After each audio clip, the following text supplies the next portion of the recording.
রমজানে শুক্রবারে কেউ যদি আসরের পরে একটি আমল করতে পারে মাগরিবের আগে সে ফলাফল পাবে। আল্লাহ কসম করে বলছি, কেউ যদি আপনি করতে পারেন রমজান মাস শুক্রবার পবিত্র দিন, এই শুক্রবার জুমাবার এটিতে এমনিতেই ফজিলত, আর সেটি যদি হয় রমজানের শুক্রবার, আল্লাহু আকবার, সেটাতে ফজিলত আর ফজিলত। কেউ যদি রমজান মাসের জুমাবারে এই আমলটি করতে পারে, আমার আল্লাহ তার ভাগ্য খুলে দিবেন।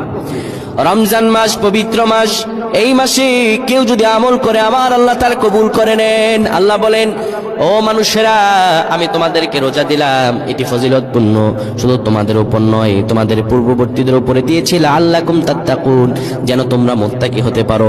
নবীজি আমার বলেন, দোয়া আহু মুস্তাজাবুম মুদাআফ, রোজা রেখে কেউ যদি আমার আল্লাহর কাছে দোয়া করে আমার আল্লাহ তার দোয়াগুলো কবুল করে নেন।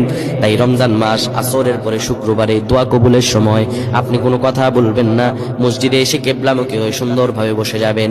আসর নামাজের পরে কথা না বলে আপনি এই দুরূদটি 80 বার পড়বেন, আল্লাহুম্মা সাল্লি আলা সাইয়্যিদিনা মুহাম্মাদানিন নাবিয়্যিল উম্মি ওয়া আলা আলিহি ওয়া সাল্লিম তাসলিমা। আবার বলছি, আল্লাহুম্মা সাল্লি আলা সাইয়্যিদিনা মুহাম্মাদানিন নাবিয়্যিল উম্মি ওয়া আলা আলিহি ওয়া সাল্লিম তাসলিমা। যদি আপনি করতে পারেন, আল্লাহ রাব্বুল আলামিন আপনার ভাগ্য খুলে দিবে, আপনার রিজিকের দরজা খুলে যাবে, আপনার মনের বাসনা পূরণ হয়ে যাবে ইনশাআল্লাহ, যদি আপনি আমলটি করতে পারেন।